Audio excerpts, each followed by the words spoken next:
Unfound is a podcast that is now 3.5 years old.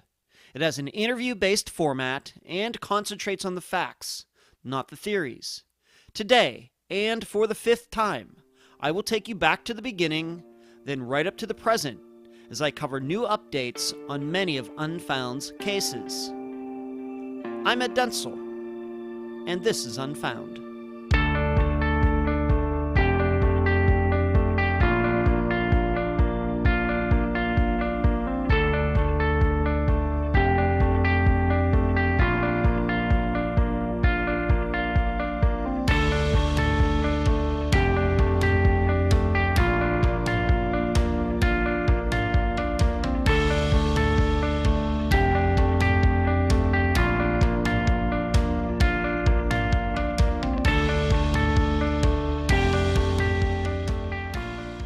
What we hope to leave behind in this life, before we move to the next one, if you believe in that type of thing, are the good works that we've done and how we've affected other people.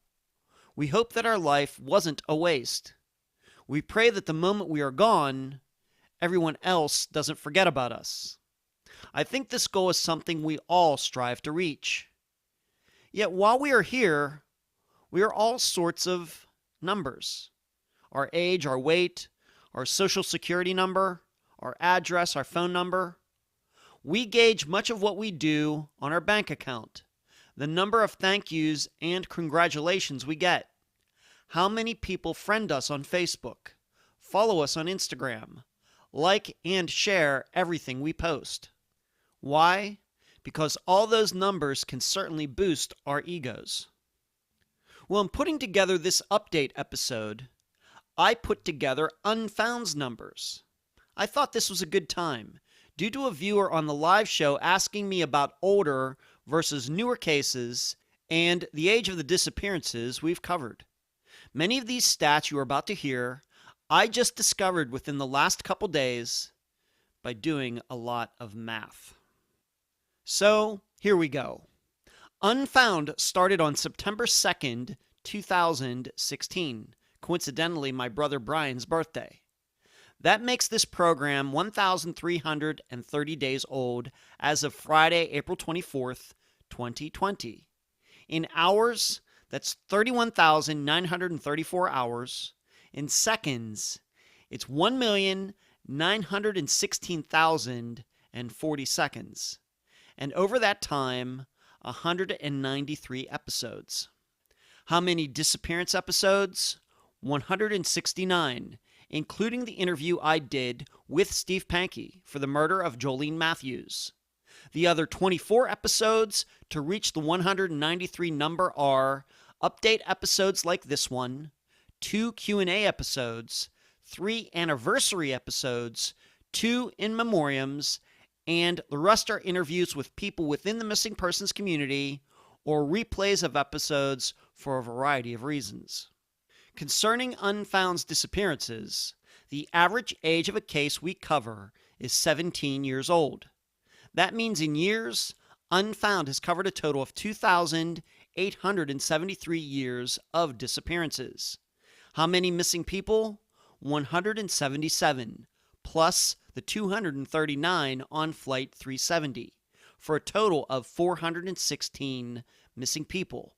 I don't think a missing persons program anywhere has covered more since September 2016. The most common last name? Nichols. Nichols, for a total of 3 times. Jeff Nichols, Trevor Nichols, and Christy Nichols. Concerning the episodes themselves, total memory used 26.5 gigabytes over 3.5 years. Unfound has been downloaded in over 70 countries. The average length of an episode, way longer than any true crime podcast out there, 1 hour and 49 minutes. How many minutes of programming since September 2nd, 2016?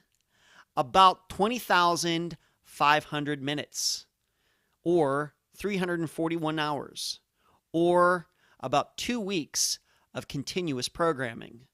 The longest episode, Cameron Remmer, 4 hours and 8 minutes.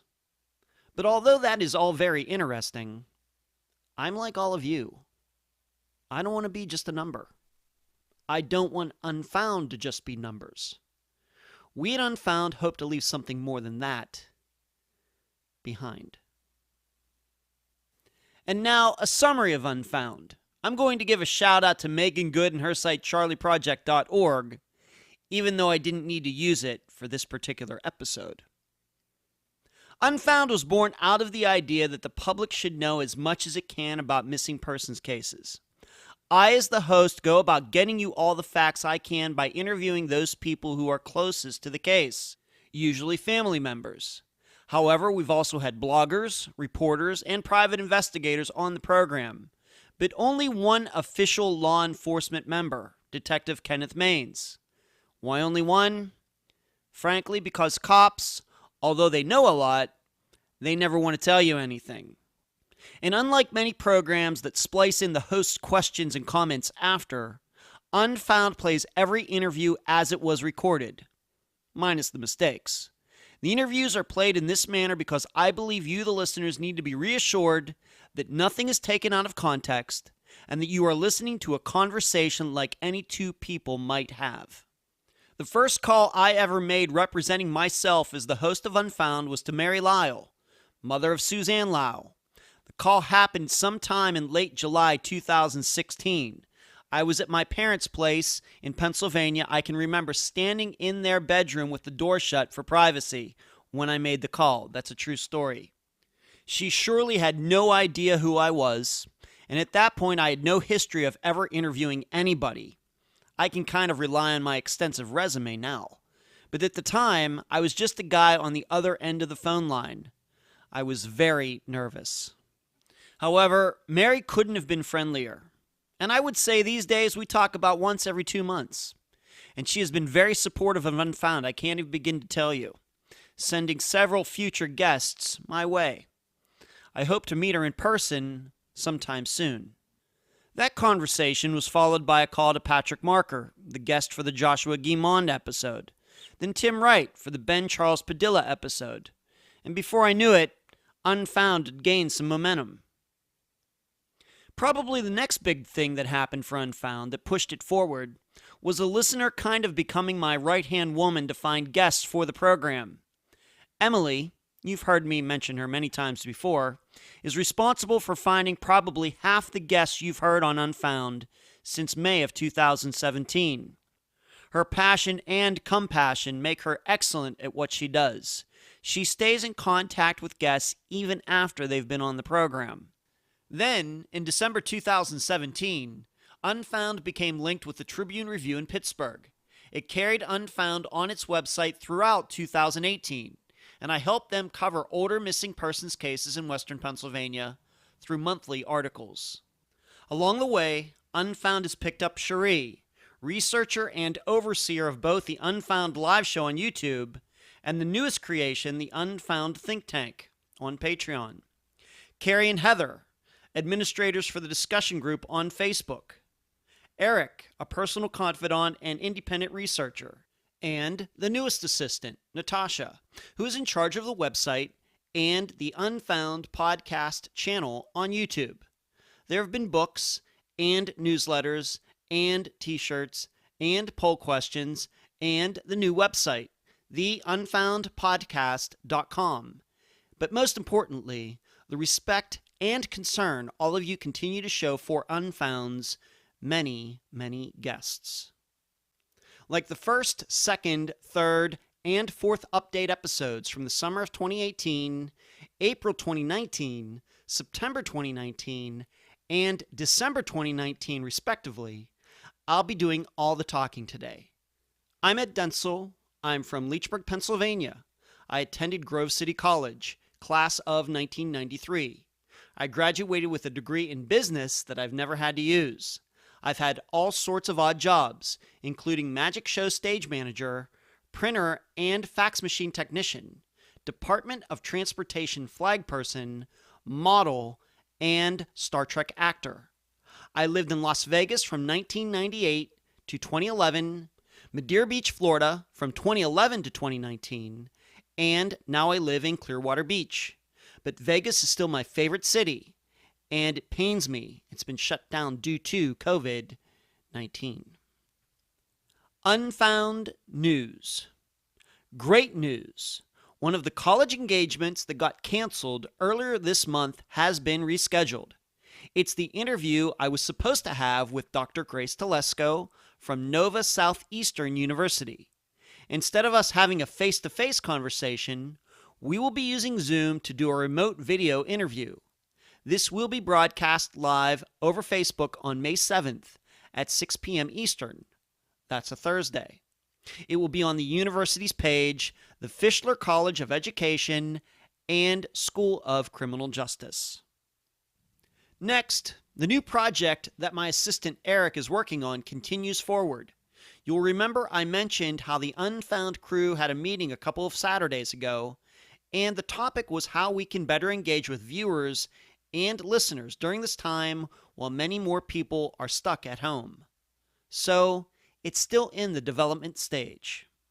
Finally, if you're wondering what happened to the Unfound Twitter account, back at the beginning of this month, I was editing the Twitter information for the program, and I made a typo, and it caused the account to get suspended. And yes, it hasn't been unlocked yet. And yes, they're still working on it. Stupid, stupid, and stupid. Where you can find Unfound. Unfound supports accounts on Podomatic, iTunes, Stitcher, Instagram, Twitter, Spotify, Deezer, and Facebook.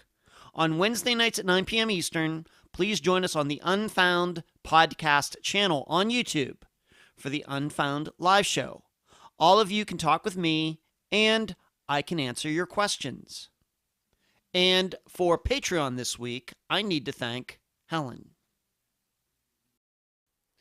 Before I start going through all of these updates, I want to assure everyone that just because I am mentioning a certain case does not mean I believe Unfound has something to do with the new information. If I believe that to be a fact for a certain case, I will say so. Also, Unfound does not scoop or plagiarize other people's work. So in some of these cases, there's work being done. I know what the work is. I know the progress being made. But I will allow the people who are actually doing the work to reveal their new information when they are good and ready. So, if you haven't listened to an update episode before, let me just tell you how this all works. I do not have a script in front of me. All I have are the names of the cases that have updates and a few notes under each name. That's how I do this. If I were to type up a script with everything that I needed to say, like actual words and just reading, it would take me probably weeks to type something like that up. So being that I'm not going to do it that way, I just put some notes, and that kind of triggers what I want to say in my mind, and that's how we're going to do it. So if you hear some ums and uhs and ers and some pregnant pauses, the reason is because I'm not reading from a script. I'm just doing this off the top of my head, just with some notes in front of me. So let's get started. We're going to be going from Unfound's oldest episodes up to the newest ones. So we're going to go from 2016 right up to the present 2020. And the first disappearance I want to start on is Joshua Guimond's. This is something that happened recently. In fact, I just talked about this a few weeks ago during the YouTube live show that I do on Wednesday nights at 9 p.m. Eastern on the Unfound podcast channel. Hint, hint, wink, wink, nudge, nudge. Probably about 3 weeks ago now. April 22nd is when I'm recording this. About 3 weeks ago, I had a chance to talk to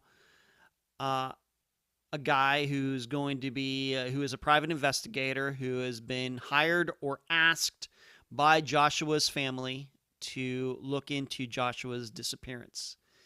Of course, Josh's disappearance is about 16 years old, something like that, or more. And my perception is that there haven't been a lot of new leads. There still continues to be things going on with where he was going to school on the campus where he disappeared, St. John's University in Minnesota, not the one. Where is it? That's, of course, part of the Big East in sports. Where is that? Philadelphia or New York? I get so confused. But St. John's University, this is the other St. John's. Of course, things continue to happen on the St. John's campus in Minnesota due to all the sexual abuse allegations from priests and monks that continues to this day. But nothing regarding Josh's disappearance, anything new has happened for quite a while.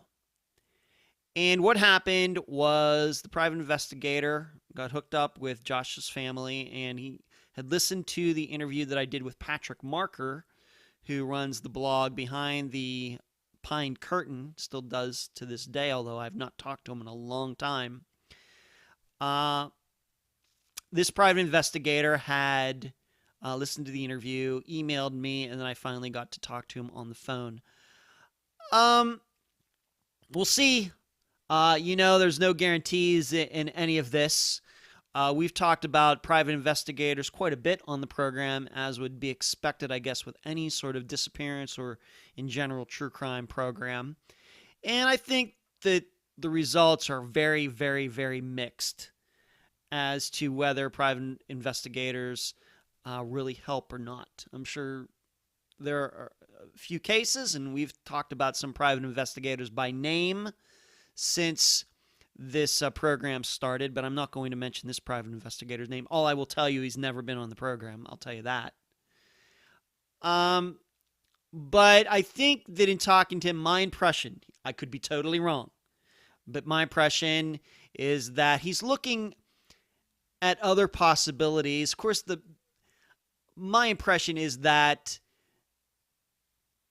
the most common thought out there is that something happened on the campus having something to do with the sexual abuse that was going on there. If you will remember, Joshua was writing a paper or doing research into the history of St. John's University with all these men who had abused children and college students on the campus. And some people believe that that's what caused his disappearance. I've never been really sure of that at all. And as time goes on, as I gain more experience in so many cases, of course, when we covered Joshua's disappearance, what was that, like the 5th or 6th disappearance ever covered for the program, something like this? Well, now, as I just did the numbers, 160 some disappearances later, I can tell you that I look at Josh's disappearance in a different light.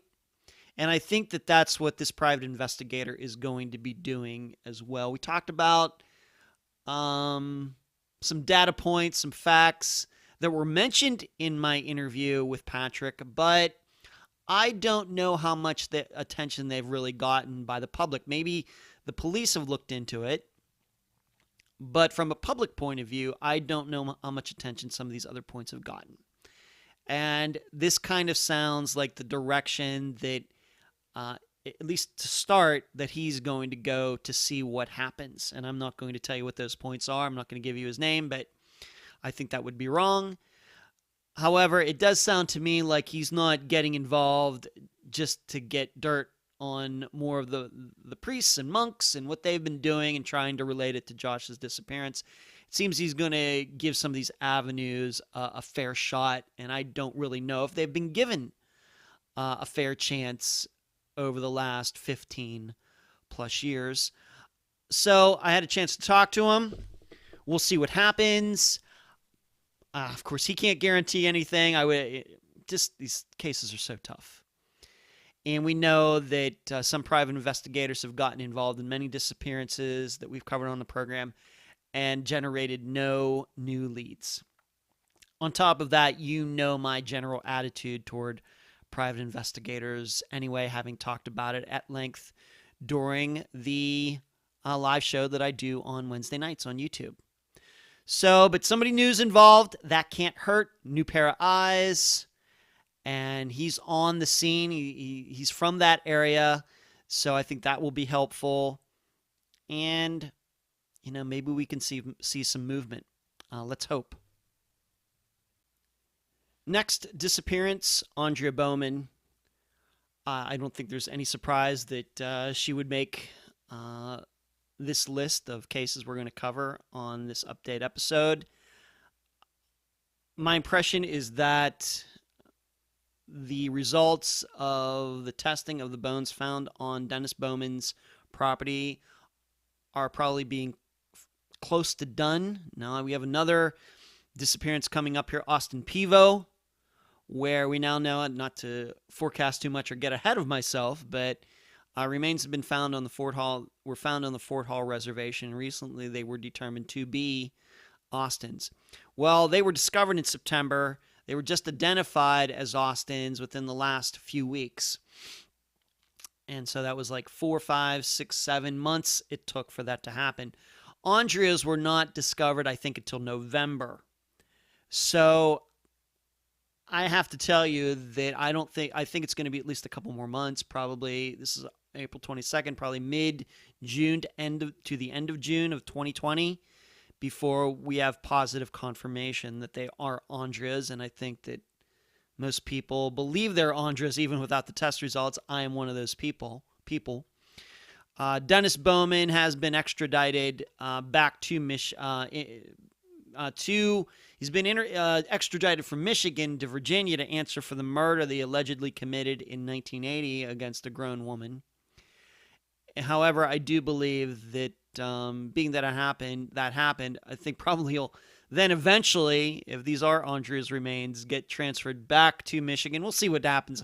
I'm guessing Virginia and Michigan will work something out.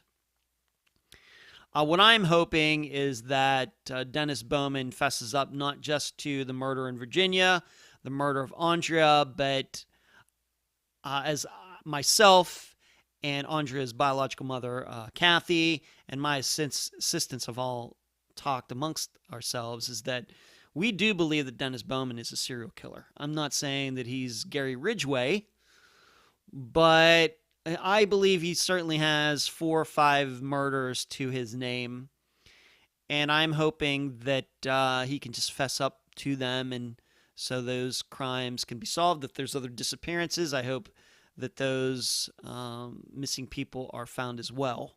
That's what I happen to believe. But as of today, April 22nd, 2020, no positive identification of Andrea, those remains as Andrea, as of yet. But I think it's coming soon. However, I think it's still going to be a couple more months.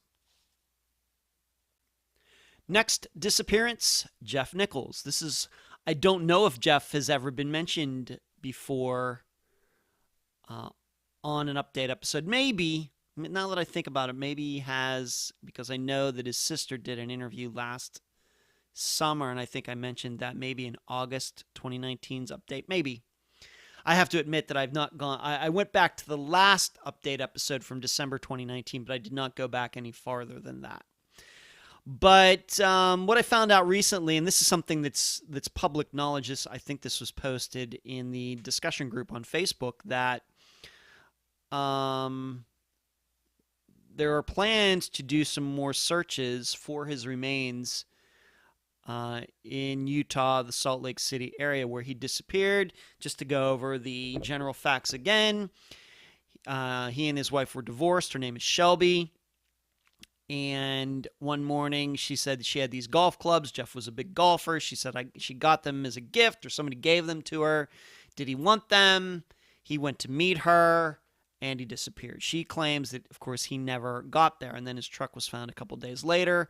Shortly after that, Shelby, her father, her mother, and her son that she had with Jeff, they took off. They went to Arizona, and then from there, they went to Ireland. They live there to this day. However, somewhere in there, she tried to sneak back into the United States for some reason, got caught, and spent some time in jail for something totally unrelated to Jeff's disappearance. And then as soon as she was done with her time, she went back to Ireland. And to my knowledge, that's where they still are. Of course, many people, including myself, believe that she lured Jeff so that her father would kill him because Jeff was presumably going to get custody of their son and she didn't want to give that up. You know, the big issue with this disappearance, and this is what's going to make the searching so tough, is that, like I said, is not long after Jeff disappeared, they drove to Arizona. Really, he could be anywhere between Salt Lake City, Utah, which is up in the northeastern corner of Utah, the whole way down to Arizona, the whole way down the 15. And I've been on that highway many times. I had a brother, my brother Brian lived in Salt Lake City for many, many years, and then left there in 2002. But I was on the 15 from Salt Lake City down to Vegas, even down to LA many, many, many times. It is some pretty desolate highway. It can be. Jeff could be anywhere. So I give all the respect to these people who are going to go out and try to find Jeff, go to some areas where they believe the Nichols family, or not the Nichols family, but the Brown family used to hang out, where they used to live. I give them all the credit in the world for trying to do that, because this is one of those disappearances where pick 3 different states and Jeff could be in any of them. Utah, Nevada, because to go from Salt Lake City to Arizona, if you're going to Phoenix, you really do have to go through Vegas, and if you really want to take some back roads, which they may have done. That's the other thing. Who knows? They didn't have to take the 15 the whole way. In fact, taking back roads, if they wanted to get... I'm not trying to be morbid, but I'm always very honest and realistic about these things. You just never know. It's going to be tough, but I give them all the credit in the world that they're doing something. I really don't know how much has really been done with Jeff's disappearance over the last... Once again, this is a disappearance that happened in the early 2000s. So it's good people have not forgotten about him. And I'll say it one more time. I give these people all the credit in the world that they're going to go out there and try to find some clues. Next disappearance on my list, James Walker. This is a disappearance that we covered just a few weeks after Jeff Nichols' disappearance. Once again, early 2017, over 3 years ago. Seems like yesterday. I had his son on that episode going way back. And the update with his disappearance is starting in March, so just like a month ago. There's at least one new billboard up in the Bedford, Virginia area with James Walker's picture and his information. It's at the intersection of Wheatland Road, and Route 460 in Bedford, Virginia. This is another one of those disappearances. I think that the title of that episode was With Friends Like These. And he allegedly went with some of his friends to a Food Lion, a grocery store, something like that, a big store like that. And they claimed that while they were inside, he walked away. Whereas his son has seen the video and did not see his father on it. And that led to the allegations that they just used going to the store as kind of an alibi. And really, James disappeared up there in the mountains near Bedford, where they all lived at the time. I think this is the first time that a billboard has been put up for his disappearance. I think. At least the first time since Unfound covered the disappearance. And I don't remember his son ever mentioning billboards when we did the interview. But I think that's a step in the right direction. We'll see if it can get anything generated. Some of these cases, it's another one that is not recent. So we just don't know. But I think this is a step in the right direction. It seems that I read the article that concerning these billboards being put up, and it doesn't seem like the police are doing much. If you read the article, they're giving all the canned answers that you see in any disappearance case that's a few years old. So I give credit to James's family that they're putting these billboards up, or at least one billboard up, and we'll see what happens. But that's the update for James Walker's disappearance. Next disappearance on my list, and I got to tell you, this one really, really hurts. This is the disappearance of Teresa Butler, disappeared in Missouri. This is another one kind of in that Jeff Nichols, James Walker range. Joshua Guimond, all early to mid-2000s. Somebody has finally been charged, and this guy pled guilty, Melvin Hufford. And he only got 10 years for what happened. If you don't know, he is claiming that he and Teresa had often gotten together to do meth. And he claims he was over there that night, our kids were in bed, and something happened, and she overdosed. And in a panic, he still don't quite have it straight whether there was another guy there or not. They panicked and tried to make it look like a robbery, took her body, hid it somewhere for a couple years while he went to jail for something else. And then when he got out, went back, got her remains, and I'm not trying to be morbid or disgusting or horrific, but just what he says. He claims that he cut her body up, mashed it up, bones into little pieces, and then disposed of them in a ditch along the road in that general area. I don't believe any of that for a second. Not one letter of it, not one syllable of it, not even the spaces between those words. I don't even believe the spaces between the words.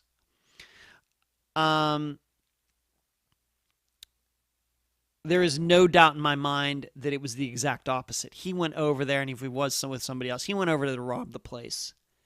And she got in the middle of it, and he killed her. No doubt in my mind that happened. The problem is there's not, except circumstantial and our rational, logical minds to determine that. There's no evidence of that, unfortunately. Even so, they've still not recovered her body. He says, this is where I put her remains. They found nothing. And the remains would still be there. There would at least be something there. Nothing. Still no body. The DA, in this case, you should know something. The charges that Melvin accepted, technically, the statute of limitations had passed. And the DA seems to be patting himself or herself on the back for even getting Melvin charged with that. Has it not occurred to the DA that Melvin accepted those charges because he knows that he murdered Teresa? And just the very idea that Melvin would accept those should have told that DA, oh, this wasn't murder, and I shouldn't accept a false plea. I shouldn't accept a lie as to what actually happened. That's what should have happened. They should also know that the guest for Teresa's episode, one of her best friends, Amy Lacey, who I still talk to this day, she got to make a statement at the sentencing hearing, which was back in January, so after the last update episode. And Amy feels like I do.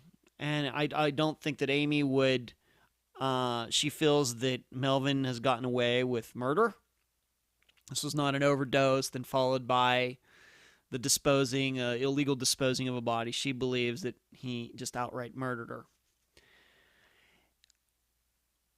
But Amy, I don't think she'd mind me saying this, but as well, she knew Teresa. She does not accept the idea that Teresa would ever do meth ever, especially with her kids being in the next room, whether alive or awake or asleep. Um, Amy has told me that if she were to find that out, it would just totally shatter her idea of who Teresa was, and that her friendship, with Teresa wasn't then what it seemed to be. She would just be so stunned, and she would think that she didn't know Teresa at all. If she found out that Teresa did meth regularly or even occasionally or just once in a while, she said she would have been stunned by any of that. And that's what also makes Melvin's story even harder to believe. It's just, these are the kinds of endings to disappearances that we don't like on Unfound. Now, granted, it's not over in our world because we want her remains to be found. But these are the kinds of endings we don't like, where somebody gets to plead to some lesser charge that makes the victim look like, well, she overdosed, and so what we were supposed to do. Those kinds are the worst. We don't accept them on Unfound. We will never accept them. We will never be unhappy with them. And we urge all DAs, district attorneys, lawyers to reject this stuff. Period. It's a dang shame in this disappearance. Being that I've known about Teresa's disappearance, a long time before I ever started Unfound, I never thought that this case would end this way. I never thought that if it was proven that something happened to her and other people were involved, that it would end this way. Never could have predicted this, and it sucks. Simply put. Next disappearance is Charlotte Paulus. Technically, there's no update on her disappearance as far as I know. But I just wanted to let everybody know that Heather Grotman, a recent guest on the program, she was on the program for the second time regarding the disappearance of Christy Nichols. She just put out a blog on her website, lostandfoundblogs.com, regarding Charlotte's disappearance. So I thought you should check that out. Once again, lostandfoundblogs.com. Next disappearance, actually a few disappearances, I guess, put together, would be Chip Campbell, but I also want to put in here Danielle Bell, Linda K. Carroll, and Kimberly Raymer, and Tiffany Daniels. Within the last couple months, 2 months, remains were found in southern Alabama in the Conecuh National Forest. I don't know if I'm pronouncing that correctly or not. That's Conecuh. Yes, Conecuh. And being that southern Alabama, this national forest, is very close to the Alabama-Florida border, there's a belief it could be one of those disappearances, and of course all those disappearances are ones that have been covered on Unfound. Since then, I've found out that it was a juvenile female's remains. Of course, that would automatically rule out Chip Campbell. However, I also believe that it would rule out Linda K. Carroll because she was much more than a juvenile, and as was Tiffany Daniels. Tiffany was in her 20s when she disappeared, and Linda K. Carroll, I believe, was in her 30s, or at least later 20s or 30s. I did not check her age before I recorded this. I did not check her age, so I think that would rule out those two as well. So we're down to Danielle Bell, who was just a teenager when she disappeared. I think 14 or 15 years old. And Kimberly Raymer, who was 17 years old. So there's a possibility, I guess it could still be, either Kimberly or Danielle. I just not sure at this point. I don't know how much more information is going to come out about these remains that were found. What are the chances of it either being Danielle or Kimberly? Probably not very high. There are a lot of disappearances in the Panhandle of Florida, disappearances in Alabama. So I just don't know. I have to admit, I've not done like a NamUs search, done a database search for disappearances in that area of the United States just to see who it might be. My gut tells me, though, unfortunately, that it's more of a recent disappearance. Danielle's goes back several years, as does Kimberly's. And I just kind of get the feeling that this is probably a teenage female who disappeared much more recently. But I could be totally wrong about that. But if I find out any more, I will let all of you know. But at this point, we can rule out, I think we could safely rule out Chip Campbell, Linda K. Carroll, and Tiffany Daniels simply due to the fact that authorities have said it is a juvenile female. So that means to me like they believe that it's not a 25-year-old, it's more like a 17 or 15-year-old a girl of that age. Next update, Flight 370. I would not say that there is any real update on this, but I felt that I needed to include it because I do enough Google searches for all sorts of news to know that there is a lot of what I would call fake news, a lot of crap news, a lot of just complete lies regarding Flight 370 and allegedly new information. Take it from me. There is no new information regarding Flight 370. Just a bunch of people talking theories. You know the theory that I believe. I agree with Jeff Wise. I believe that it was something that was a little more in-depth than a pilot hijack, just taking his own plane and flying it somewhere. I think that there were other people involved. I think that there was a manipulation of satellite data. I believe that Jeff Wise is the foremost authority on that disappearance, even though I don't know other people. Most other people in the aviation community disagree with him. But trust me, there is no new information. So if you see anything, well, new information on Flight 370 says, there's nothing new. It's just some website out there trying to get clicks, trying to get shares, just a lot of desperate people out there needing attention, and they know that Flight 370 is a good way to drive people to a website. I even know that from our experiences here at Unfound. On YouTube, the Flight 370 episode on YouTube is the most downloaded, has had the most views on YouTube of any episode that we've done. Now, what's weird is that is not the situation regarding downloads for the actual audio program Unfound.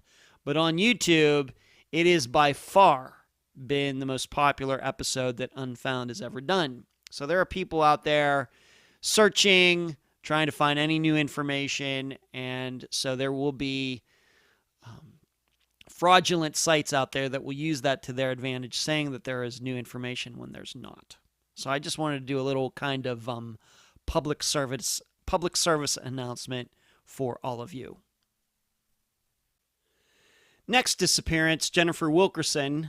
I think that she has been mentioned in almost every update episode for one reason or another, but I know the last couple I've said kind of the same thing. We're working on something and we really can't say what it was, but maybe I can be a little more forthcoming, is that Unfound has the idea that maybe her disappearance could be connected to other murders that took place in Lubbock, Texas. And we are trying to explore the idea that is it possible that Jennifer and her travels, whether working at the smoke shop like she did, or unfortunately she had an addiction through that. She worked at a concert venue, all these different things that she was doing. Is it possible that at some point she crossed paths with a guy who murdered some people? And that's really all I want to say about it at this point, because saying any more I think might give away who this guy could be. Because you'd be able to probably go online and figure it out. So, and if you do that on your own, that's fine. I just don't want to feel like I gave too much away.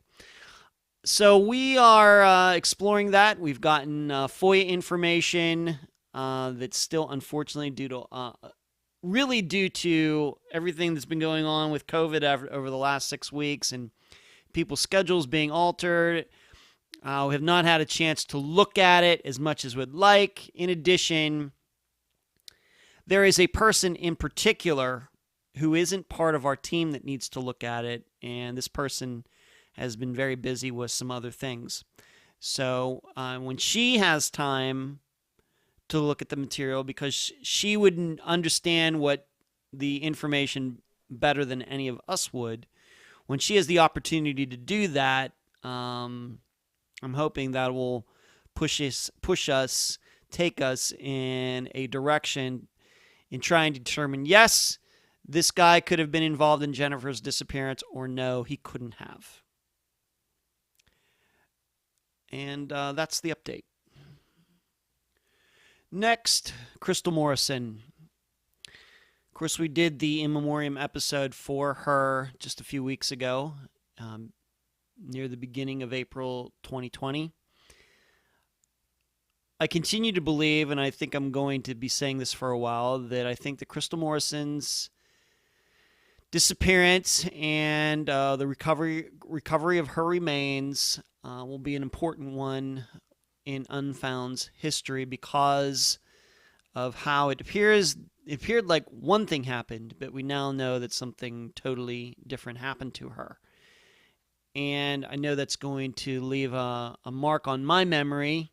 I know that I, in the future, am going to refer to her disappearance many times when we have disappearances that seem similar to hers. In fact, we just had one with Christopher Sanders last week, where I see it, his disappearance, you could at least draw some similarities between the two. And there are many others that Unfound is covered before and after we featured Crystal's disappearance in August 2017 that are similar to hers, that should cause us to go back and look at those other disappearances maybe in a different light. Next, disappearances, Laura Bible and Ashley Freeman. Just was checking news within the last few days. Nothing new with Ronnie Busick. He is the only guy still living. Of the three men who went to the Freeman home, shot Mr. and Mrs. Freeman, then allegedly, seemingly took the girls and eventually murdered them. Ronnie Busick is still the only person who's been charged. The two other guys are deceased. I think in the last update that I did in December, I had talked about how they had gone out and checked some wells in the area. I don't know if that's a worthy pursuit or not. Just hard to say where Laura and Ashley ended up. Do I think somebody besides Ronnie knows? And I do think that Ronnie knows, despite what he has said and how he has acted to this point. Do I believe that there could be other people who know and just haven't said anything? I do. I think that if I had to pick out some people, I mean, people now admit that, yes, back at the time when this all happened, that they had seen pictures of these two girls taped up and bound. So there were other people outside of these three men who knew what had happened, what was going on, and probably what was going to eventually happen to these girls, and these people did nothing. Those people, in my opinion, surely know where Laura and Ashley are, and they could just continue to be silent to this day. No, not a lot of doubt in my mind at all about that. However, just to go from well to well, to looking for them, I mean, I don't know if that is an efficient use of people's time trying to find them. So I just don't know. I know that people are desperate. I know that Laura's family, what's left of Ashley's family, are certainly looking for those answers. But to go from well to well in that area seems like, I don't know. I don't know. I keep saying that word, I don't know. It just seems like a very inefficient way to go about it. And the odds really of them being in any one of those wells is very, very low. Why? Because I think that the men who did this would know that eventually people would start checking those wells. And if they don't want the girls to be found, then they're going to put them into some place where they would not logically be found. That's how I think about that. So being that I think that a logical place to look would be in these wells, it's the very reason I don't think that Ashley and Laura are in any of those wells. They're somewhere else. Next disappearance, Rebecca Henderson. Recently, I'd say within the last 2 weeks, I got a message from someone who knew Rebecca. I will not mention this person's name. This person wrote me a long email that I then passed along to Rebecca's parents. And when it comes to that, I usually talk to her mother, Janet. This person made some allegations against at least one person, a name that did not pop up in the original interview that I did with Rebecca's mother, Janet. Not sure what to make of it. As you probably know by now, but I will tell all of you anyway, when these kinds of situations happen, where somebody out of the blue sends me information or emails me saying I know something or anything,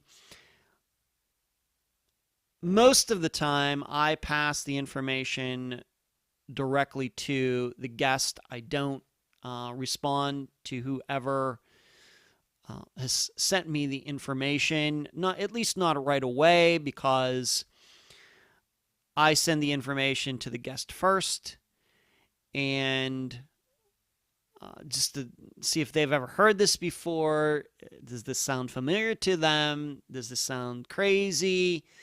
Because I really don't know. They would know those the answers to those questions and be able to make an assessment better than I would. However, I did eventually end up responding back to this person. The person did eventually give me their name, and I'm not going to, of course, mention here. That's all I really want to say about that. So I don't know what to make of it. I don't know if it's true. I don't know if it's false. As I always say in these kinds of disappearances, when drugs are involved, and Rebecca was an addict, something that she had struggled with for a while, and even in those hours and days before she disappeared, she was doing that.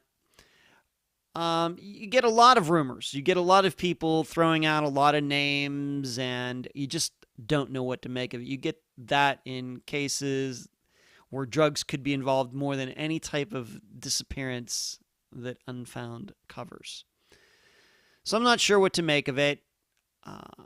Janet and I did have a couple conversations back and forths about it, and I'm just going to leave it at that. I will say that the name that this person mentioned was somebody that Janet knew, and she did not believe that this person was involved in Rebecca's disappearance. But who knows at this point? Maybe, maybe not. But her initial reaction was that this name that was mentioned in this email, she would be very surprised. I'll just leave it at that. Next up, Zoe Campos. Carlos Rodriguez. Nothing going on regarding a trial or anything like that. He still, I think, is in jail. He's been in jail. I don't know what has happened with his right to a speedy trial, because he's been in jail since November 2018. This happened right around when my mother died, so that's how I remember it. He's been in jail for now, a year and a half, and still no trial, no plea agreement, at least not to any of our knowledge. I know that one of my assistants checked the court docket in Lubbock, Texas. Just at this point, nothing going on with that right now. Not sure what to make of it. I keep saying that maybe I should call Zoe's mother. I've not done that. I need to put that on my to-do list. Next disappearance, Tom Brown. I'm pretty sure that we probably hadn't, outside of recent events, just within the last, week or 10 days, I think that I would have done this update episode without mentioning Tom Brown at all. As much as has gone on in Tom Brown's disappearance and the recovery of his remains. Of course, the last update episode in December, we had a lot to talk about. But everything has really kind of died down since Nathan Lewis is not the sheriff anymore. However, like I said, I would have probably not done an update for his case because there really hasn't been anything going on. And then Phil Klein did a Facebook Live last week, must have been Tuesday or Wednesday, so maybe like April 14th, April 15th. I did not see it. One of my assistants, Cherie, saw it, told me about it. Then I ended up watching it after, maybe the next day or so. And these were some of the major points from it, and then I'll give you my opinion on it. Phil said that he loves the new sheriff, that there are a list of suspects in Tom's disappearance, trying to line things up for a grand jury regarding Tom's disappearance and then the recovery of his remains. So continue to believe that it is a murder. That's the angle that Mr. Klein is working on. And then also trying to find out who planted the cell phone. The last one is an interesting point because there are people out there. I don't know. I'm just going to say this for the record. I don't know what happened. I think it is reasonable to believe that the phone was not there as long as everybody said. In fact, the AG's office has said as much regarding the phone. The issue, though, is with Phil saying that they're going to try to find out who planted that cell phone that was found during the one search. In fact, it was found like within 5 or 10 minutes of it starting. And you should know that I was taken to the exact point where the phone was found. There are many people who believe that Phil Klein himself planted it. I'm not saying he did. I don't know what happened. But that surely raised some eyebrows for anybody that watched the video. There are people who believe that Nathan Lewis planted the phone. The people that Pine Gregory planted the phone there. There are other people who don't believe the phone was planted there at all. It was there the whole time, and it's just some weird thing that it was discovered in such pristine condition. A lot of different opinions on that, but I'm sure there's a segment out there of people who think that the person who's going to try to figure out who planted the phone is the very person who put it there. How that could have happened, I don't know. I have to tell you that as much has been brought up about Tom's disappearance and all the different opinions and theories, and I think that we at Unfound have done very good objective work on it. The cell phone issue is more perplexing than any other cell phone information that we've covered on any case. I mean, you can talk all about the video from that night. We could talk about the prior run-in between Tom and Nathan Lewis from the summer of 2015. We could talk about how Pine Gregory was the one to find the remains. We can go on and on and on about a lot of different things regarding Tom Brown's disappearance, and many people have, including myself. The cell phone not being able to determine, some people believe it's not even Tom's phone. So it's more perplexing cell phone topic in Tom case than any other disappearance that Unfound is covered, where cell phone could be an issue. And I guess that would mean any disappearance that has occurred maybe from the year 2000 and up. So I would say about half the time we're talking about cell phone records, and was the cell phone found? Was it left at home? What are the pings? Who was the last person to text or call the person? But in this one, we aren't even sure if the cell phone that was found is really Tom's. And if it is his, how did it get there? Why is it in pristine condition? Was it planted there? If it was planted there, who had it? It gets really, really complex very quickly. What do I think overall? I'm just not here to be negative or anything else. And I think that people close to me, they know what my beliefs are. Let's just put it this way. I still find it very hard to believe that Tom parked his Durango there and walked 12 miles to where his remains were found. That still perplexes me, and it challenges what I think I know about disappearances. I would offer up different examples. Zoe Campos disappeared. She was found within feet, I think, of where she was murdered. Crystal Morrison disappeared, was last seen in a convenience store. She was found a quarter mile from where she was last seen. Austin Pivo, who I'm going to talk to you about eventually here.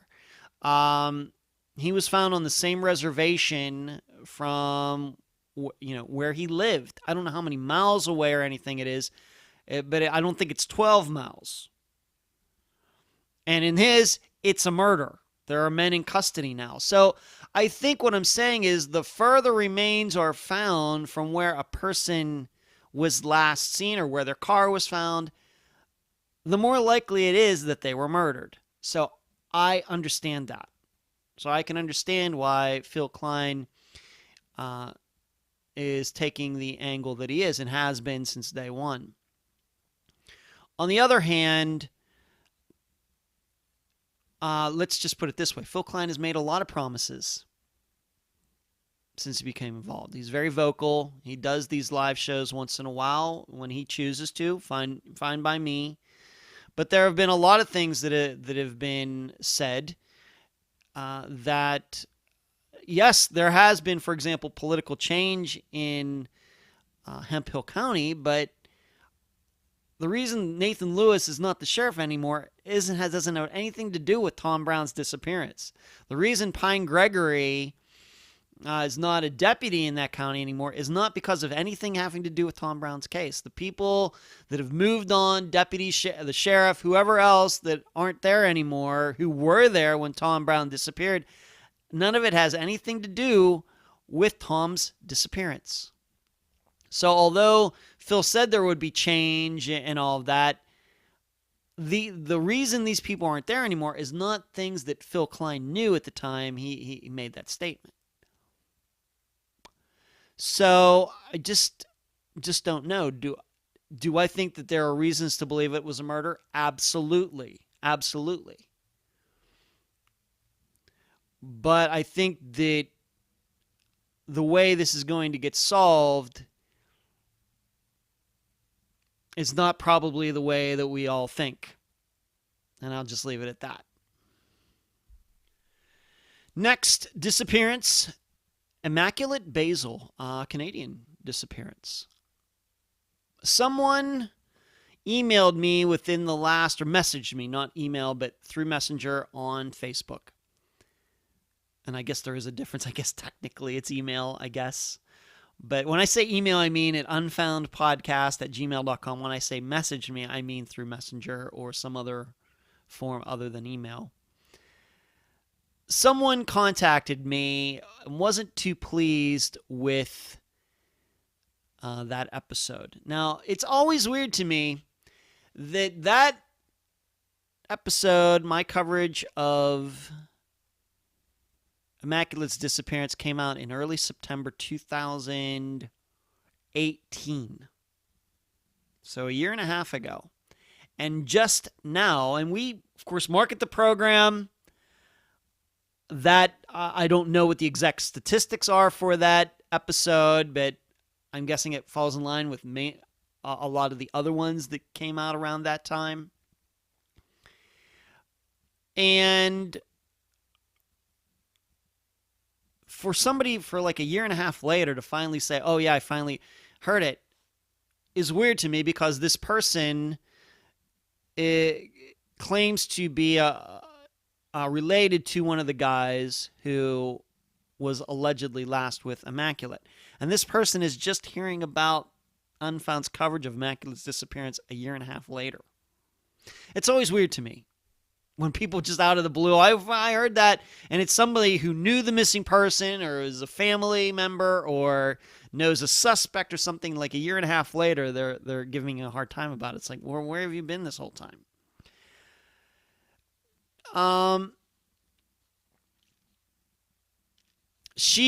This woman who contacted me just said, well, I believe my cousin, and he said she just wasn't there.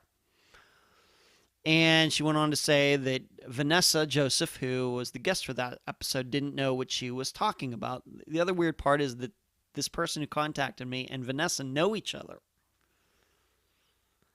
So I don't know why she is contacting me to tell me that Vanessa doesn't know anything when she could just tell Vanessa that. And then it's a year and a half later. It's all very confusing to me. And it's just not, I've had this happen to me before. That somebody claims, well, this person who you interviewed doesn't know anything, but then these two people know each other and maybe run into each other once in a while. And then, so what happened was, after I got this message, I contacted Vanessa and we talked about it. And she says, oh yeah, I know her. And it was just a really weird situation.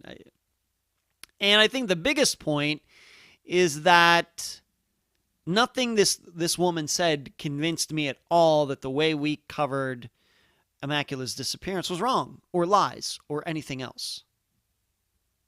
Nothing she said changed my mind at all. What's also weird to me about these types of situations, and like I said, they don't happen often, but they do happen, is that we will cover a disappearance, and what we cover is, we add information to the public record as far as a disappearance. But I think most of the time, the way we cover the disappearance and what the guest says is pretty close to what the general facts are of the disappearance. But like I said, the way we do things, we do kind of put more of the public details more in context, the reasons, the whys and hows, and we try to put in a few more pieces to try to connect everything. I think that the way I would explain it is that, looking at a disappearance as if it were a building, it's you have the public gets the rough structure. Whether it's a house or it's a skyscraper or it's a Walmart or whatever. And what we as Unfound try to do is we try to put some of the windows in, put a door there, put a roof on it, and make it look a lot more complete. That's just an analogy I just came up with off the top of my head. And so it's weird to me when we will cover a disappearance and what the guest says pretty much goes in line, at least generally, with what the stories that have been out there, either on the Charlie Project or NamUs or news articles. And then somebody months later will contact me and say, oh, that's nothing like what you said it was. That person doesn't know what he or she is talking about. Well, the guest pretty much said what is on the public record that's been covered in many, many places. Then you're coming along saying that the person doesn't know what he or she is talking about. It just makes you wonder. Because, I can tell you regarding Immaculate's disappearance is that what Vanessa said is pretty much what has been on the record. Now, I wouldn't say there's a lot of stories out there about Immaculate's disappearance, but what Vanessa said generally goes in line with what is out there. And then this person comes along a year and a half later and says, oh, no, that's not like it at all. So that's one more reason why I was inclined to. I was polite to her, and maybe she's listening to this, she's going to be ticked off, but I was polite to her, and but I just what she had to say did not change my mind at all. It kind of felt to me like she was just sticking up for her cousin.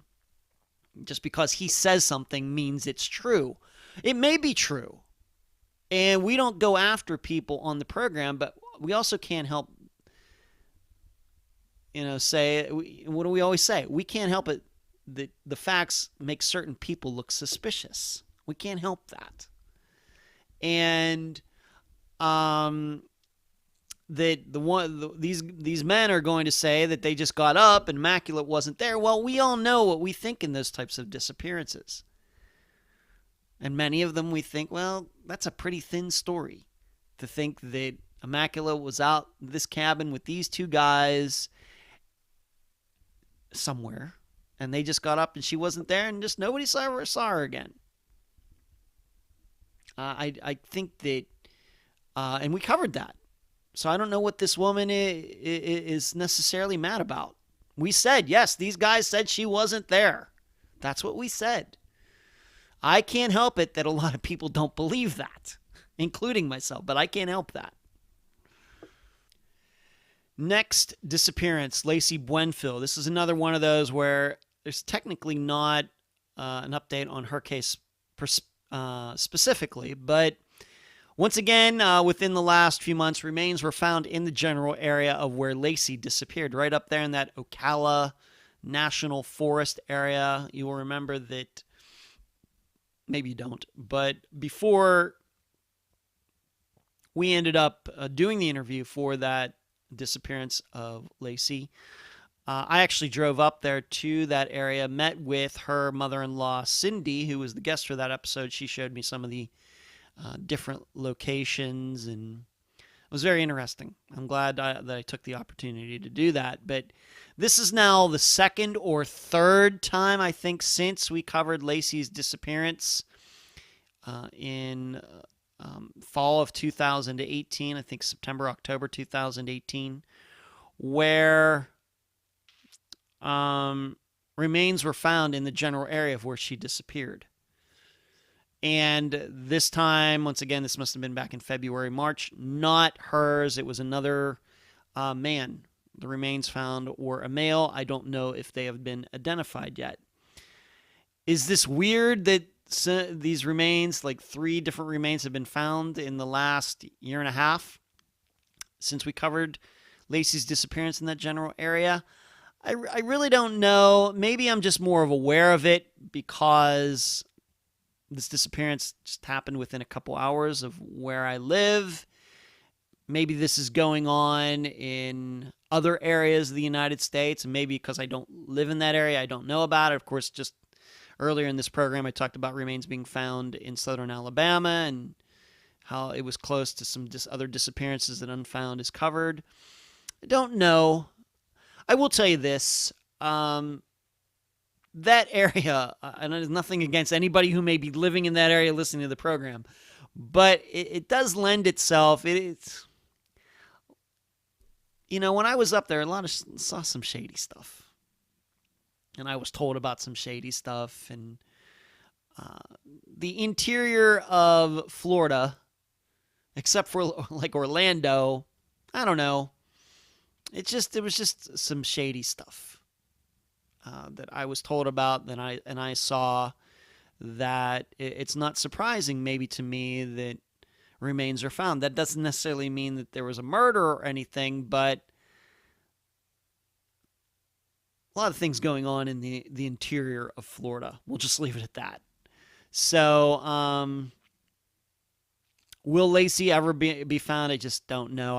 All I know is that I'm pretty convinced. I don't believe the story that the guy who was with her, told everybody that they got stuck in this truck and she walked off and she never came back.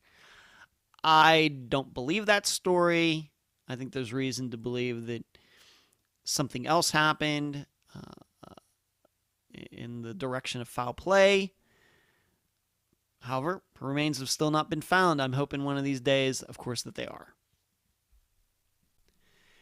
Next disappearance, Ashley Summers. Kevin Donathan, who Ashley was living with at the time of her disappearance, he is going to be spending at least the next 25 years in jail in Ohio for rape, gross sexual imposition, and compelling prostitution. These were something that this came out. When was it? Was it in 2019? I think it was even before that. Of course, we covered Ashley's disappearance in 2018, but and this was just within the last couple months, of course, since the last update episode at the end of December. That this has all happened, but I think that I did talk about in this last update how Kevin had been charged with these crimes, and now we now know that the amount of time he's going to be spending in jail for them. What I always think back to, and talking to Linda, who was Ashley's grandfather's wife at the time, even in talking to her those first couple times before we did the official interview, the way she talked about Kevin, I said, you know there's something going on there, right? You know that he probably has some tendencies with children, because the way Linda had explained him is, well, he was always the popular uncle, and he didn't want to hang around with the adults. He wanted to hang around with the little kids, and this, just the way she kind of described it and what she saw while she was part of that family. I did tell her, you know, there's probably something up with him, and there you go. Before we know it, he's charged with all of these crimes, and now he's been sentenced. And I think this doesn't leave much room for doubt that he killed Ashley. Something happened. Maybe something had been going on between the two. That is probably even more probable. And then he killed her and just made up the idea that, you know, she just got ticked off and walked out. I still think that there's reason to believe that, at least in regards, I don't know in regards to the rest, all these other crimes that he's been charged with, that he's going to jail for. But in regards to her disappearance, I think I could also be convinced that he had some assistance in all of this. And that was, I think, back to, once again, my interview with Linda and her saying that the way Ashley's disappearance has been covered and what some of the other family members were saying about where everybody lived at the time, the way Linda remembered it was something different. And it led me to believe that it was just kind of a misdirection play.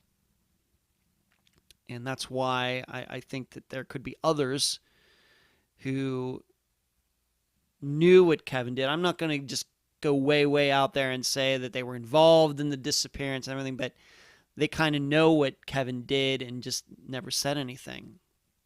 I'm fairly convinced of that.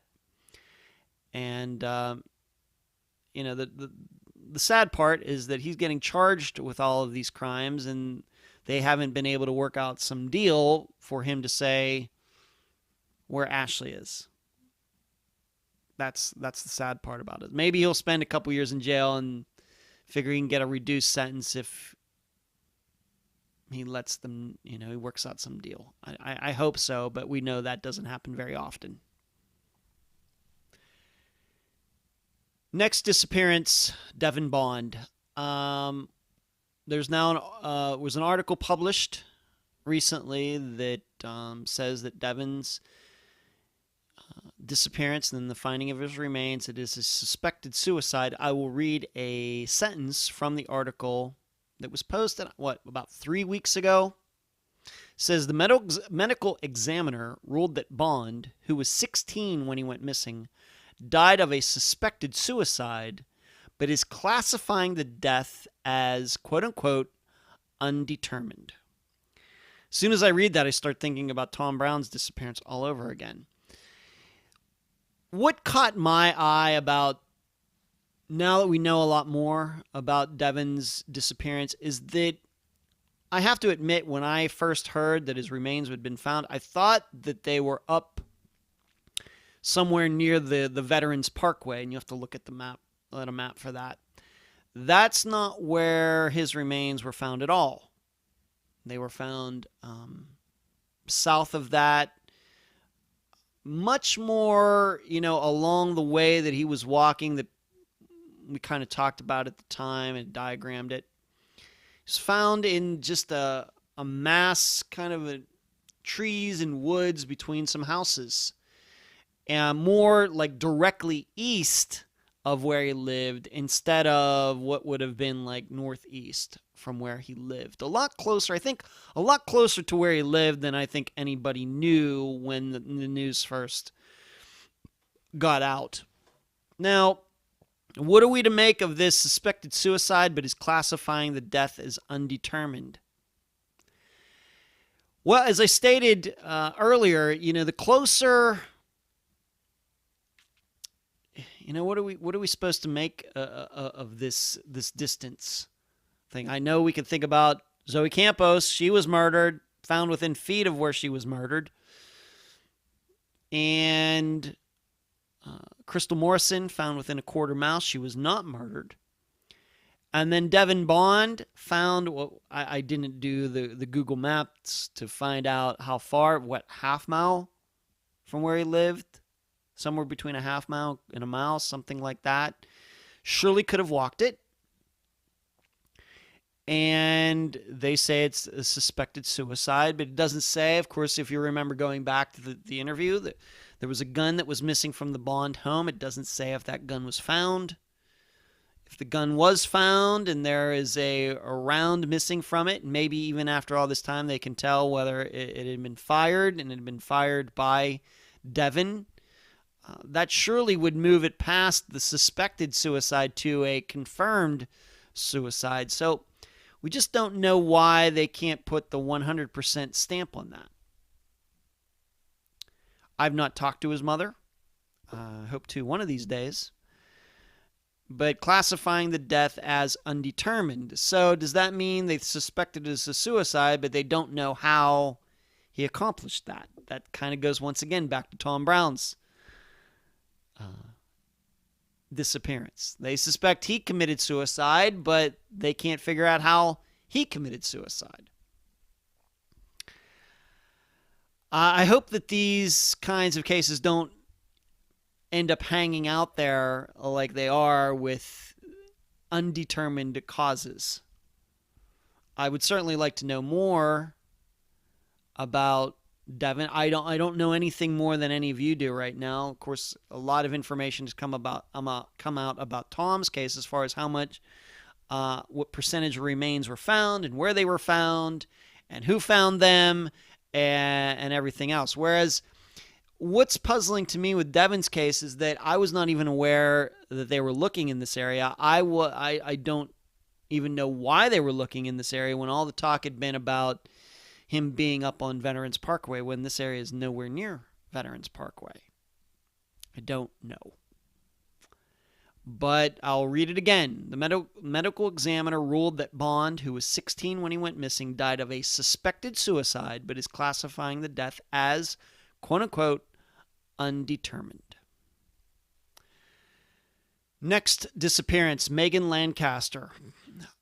Here's what I know. All of us are having a very unique 2020 for a lot of different reasons, and some of you are even worse off than the average. Many of you I know are hurting, losing jobs, or if you have a business, losing business.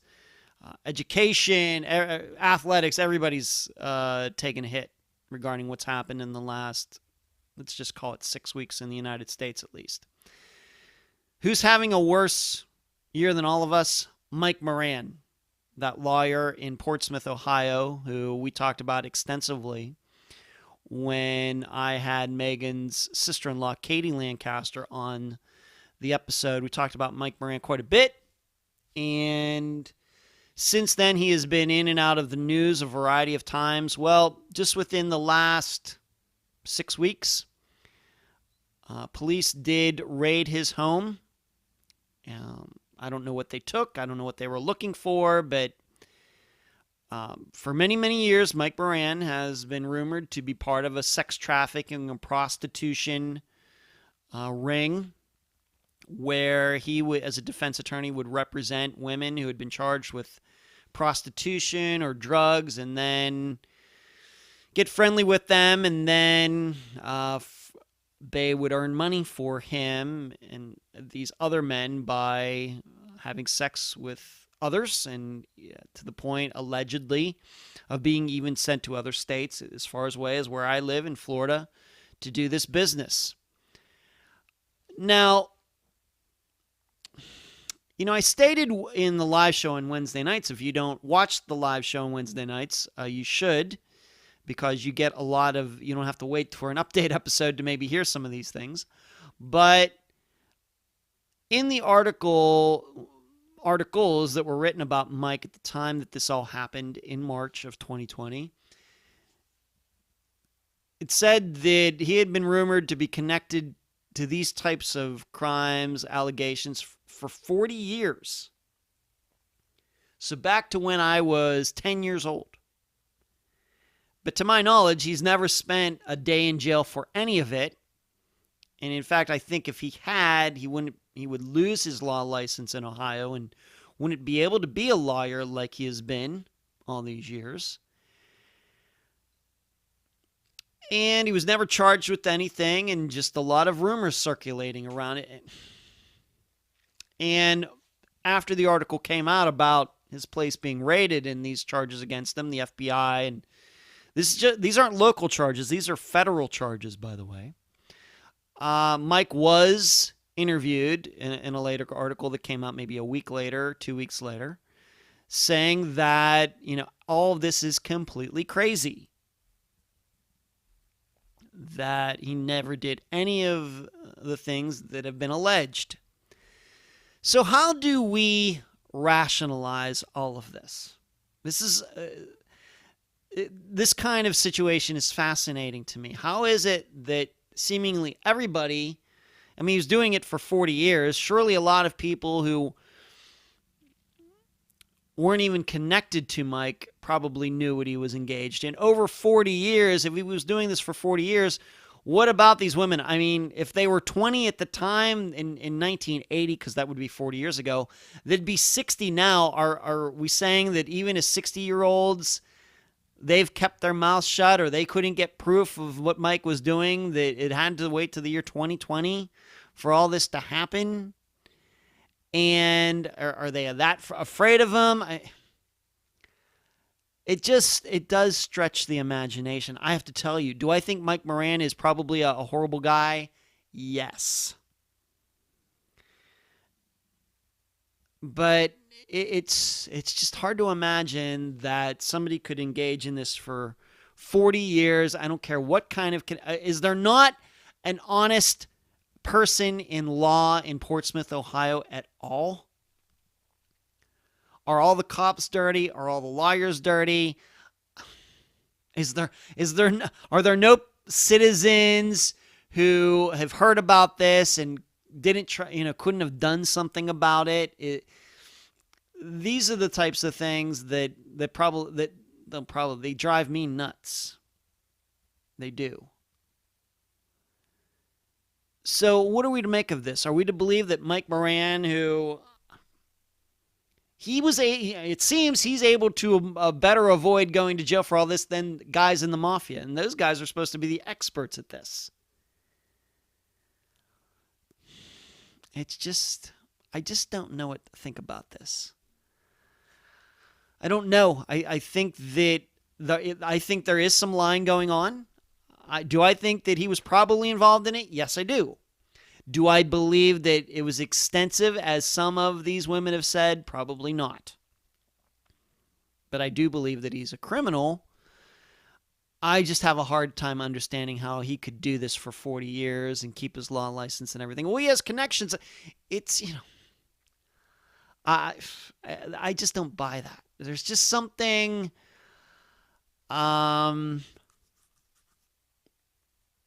Certainly, I would like some investigative journalist in the state of Ohio to look at this and, figure out how it could even be possible that these allegations have been around for 40 years and nobody's been able to, even raid his house until now. I don't know. It's just, I guess what I'm saying, it's just hard to rationalize. Now, having said all of that, I don't know whether he has anything to do with Megan Lancaster's disappearance or not. I know they knew each other. I know that she knew him. I know that she probably did some of this illegal work for him.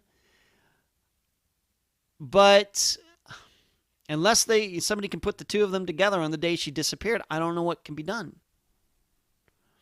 I'd also ask the question, why is it, if it is true that he's been doing this for 40 years, he must have gone through hundreds of women over these 40 years of having them in his as quote unquote employees and then moving on their way, hundreds of women. And Megan is one of the few that has disappeared. What was the difference? Was it because she was keeping records? And if so, if she was keeping records, why when she disappeared, didn't somebody go into her place and get that book too? I don't know. I don't know. Does this mean we're closer to solving her disappearance? I think the only way we could be closer to that is if Mike did have something to do with the disappearance. If not, then I'm not sure that it puts us any closer. I just have to be honest about that. I'm just still very, well, they were afraid of him. Who's afraid of him? He's a defense attorney. Well, he has connections. Well, for 40 years, and a bunch of good people can't figure out how to, break this, all up. Are there no good people in Portsmouth, Ohio, who want to, have heard these rumors and didn't want to do something about them? If that's the case, then, when good people do nothing, then I don't have a lot of sympathy for then what happens. I'm not, I don't know how else to put it. It seems that it finally took a disappearance and a couple people, with spines like Katie Lancaster to do something about it. Where's everybody else? Seriously, where has everybody else been in that town?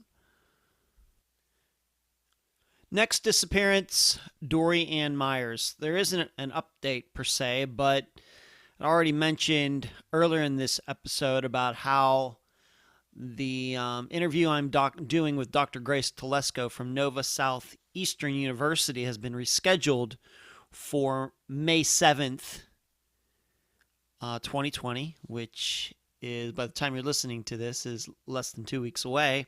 That's a Thursday. We're going to be using Zoom to do that conferencing, I guess. It's not face-to-face. It'll be over the internet using Zoom and then through Facebook Live. But we're going to talk about general missing persons topics.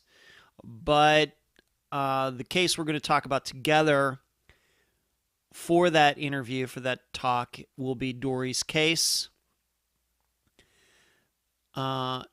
Grace wanted me to pick one out, and you know how I hate picking one case over another. I do not like putting Unfound's disappearances in some sort of hierarchy. However, that's what she wanted to do. She was the one that asked me to be on the program, so I had to do that. The reason I picked Dory Ann Myers' disappearance is because several different reasons. One, her sister, Donna Jean, is no longer with us to be able to keep Dory's disappearance out there. Number two, it's a Florida disappearance. That's where Nova Southeastern is. Number three, it's on the Atlantic coast. Where she disappeared is on the Atlantic coast of Florida, where Nova Southeastern University is. And on top of that, with Dory Ann's disappearance, it also helps that there is a lot of information, meaning there's photos. If you'll remember, their house was burned, at least on the inside. Her car was torched and found elsewhere. There are sketches of these guys she was allegedly with that night. There's a lot of material that can be used in the discussion of her disappearance. So that was all the information I put together, and that's how I came to the decision for Dory's disappearance that we will talk about it during this discussion once again on May 7th at 6 p.m. Eastern Time on Facebook Live on the Fischler College of Education and School of Criminal Justice Facebook page for Nova Southeastern University. I'm hoping that what would be great would be if we could get something started like what they're doing in New York at one of the colleges up there for Suzanne Lyle's case, where a bunch of students, now I guess going on maybe a couple years now, have started to look into her disappearance and going through all the police reports, everything that, of course, her mother Mary has. And my understanding is, they've been able to turn up a few things. I don't know if it's pointed in what directions it's pointed in, but I think I've mentioned that on a prior update episode. But there is a school up there that is concentrating on Suzanne's disappearance, and I think they're continuing to use it from semester to semester to teach students about forensics and investigation and anything regarding disappearances. I would love it if Nova Southeastern could do that for Dory's disappearance. I think that would be fantastic. But we'll just have to see. It's not something that I've brought up to Dr. Telesco yet, but I will. Maybe that'll come up. Actually, maybe you'll hear me do that during the interview I do with her in less than 2 weeks. Maybe I'll just bring it up then. Maybe I'll put her on the spot. I don't know. But it would certainly be something that if we could get that started, that would be fantastic. Next update, Austin Pivo. I've been talking about him for a while now, since September of 2019, so about 7 months.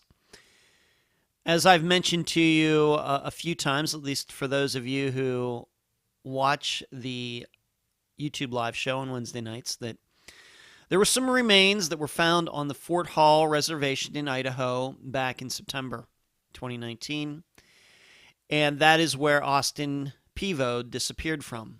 There was another young man who disappeared in the area whose remains they could also be. I've been in constant contact with Austin's mother, Susan, since September. In fact, she was the one who told me that the remains had been found. And about once a month, maybe from then until now, I've kept in contact with her, just wondering what's going on. Has DNA proven that the remains are Austin's? And it wasn't until the past couple weeks that she found out that is the truth. That Austin's remains were found last September, and they were finally identified. That's why I brought up earlier in this episode about Andrea Bowman, that's how long it took from September until 2019 until April 2020 for Austin's remains to be identified. I don't think the scientific process takes that long. I think that may just be how backed up they are. She told me that they had to send the remains to Quantico, Virginia. Quantico, Virginia. Did I say that right? Quantico, Virginia, which I think is where the CIA is, the FBI. No, the FBI. To get identified. I don't know if that's being done in Andrea's case, but that just gives you an idea of how long it took to get the results. And 3 men have been in custody actually for quite a while. This is something that I couldn't talk about, but now it is public information. They've been in custody, I think, for 4 months now. And they are Justin Beasley, Blandon Kobe, and Alden Brewster.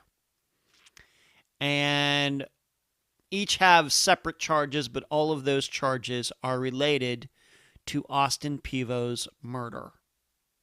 Now, who are these three guys? Well, I can tell you this: Blandon Kobe was Austin's boss of the job. If you remember, going back to the circumstances, Austin's mother, Susan, had dropped him off. He would go to this guy's house for work, and I don't know if they were into landscaping, something like that. They'd all meet there, and then they would leave. And what allegedly happened, what the story was that she dropped him off. Austin went inside, and his boss, Blandon, was allegedly drunk or hungover or something, so they decided just not to work that day.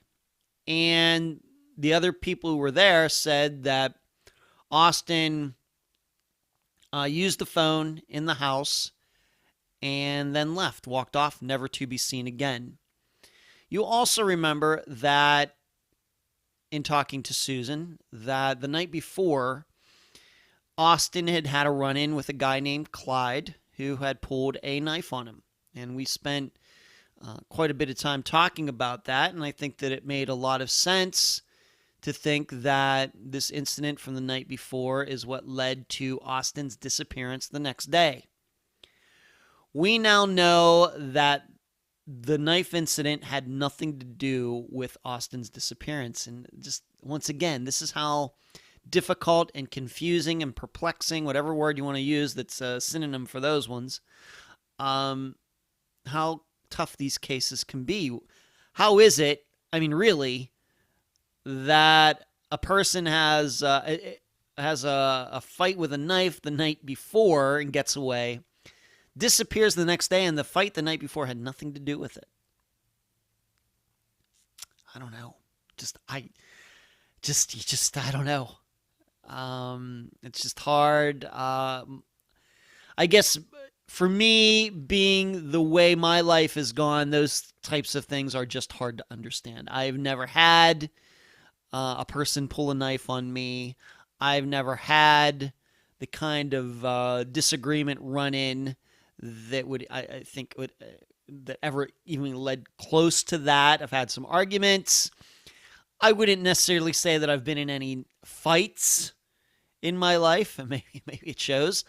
But so to think that Austin, within the span of like 18 hours, had a knife attack by one person and then went missing due to three totally different people, I just have to shake my head and it's just bad, just perplexing. So something went on inside that house, that he got out, went in there, and something happened. Susan, so far to this point, has not told me what she believes happened in there. I don't know if she knows. Maybe she has a guess or something. I don't know if the police have told her that, what exactly happened, and the evidence. I don't know what the evidence is against these three guys. I don't know that either, but they are surely in custody for the murder of Austin Pivo. If you also remember, and I think, I'd have to go back and look at the poll from that time, because in the discussion group, just to see what you, the listeners, thought, because we've been doing the polling for at least that long now. That I think the big deal in that disappearance was that, they said he left, but nobody actually saw him walking that morning. Nobody saw, unless, and they didn't say that anybody picked him up. They said he made a phone call, then went out the door. And it was a little confusing. He didn't use his phone, or did he, I forget, did he leave his phone at home? I just can't remember the details that specifically, but it would have had to have been a number that, remember, if you'll remember, at the time I was talking, well, he just picked up the phone and called somebody. That means the number had to have been a number he knew in his head. And, these days, hardly any of us know the phone numbers of everyone, because they're all just stored in our phone. We just go to that name and hit the button. Whereas back in the day, when phones were still connected to walls, either had a little black book or something like that, or he just had a lot of friends' numbers memorized. I mean, I still remember my grandparents' phone number. I remember our old phone number. our first phone number out in Gilpin Township, Pennsylvania. I remember some of my friends' phone numbers. I can remember one of my ex-girlfriend's phone numbers still to this day. Those are more numbers than I probably know of anybody today in 2020, simply because the technology has changed. So we had talked about that, and that did seem a little curious that he was calling somebody where he right away knew the phone number. And so I guess there was some suspicion put on whoever was in that house that day. Although I'm still, the way I remember it, people were still more interested and more likely to think that this knife incident had something to do with his disappearance. And that makes a lot of sense. You just wonder what could have gone bad so quickly.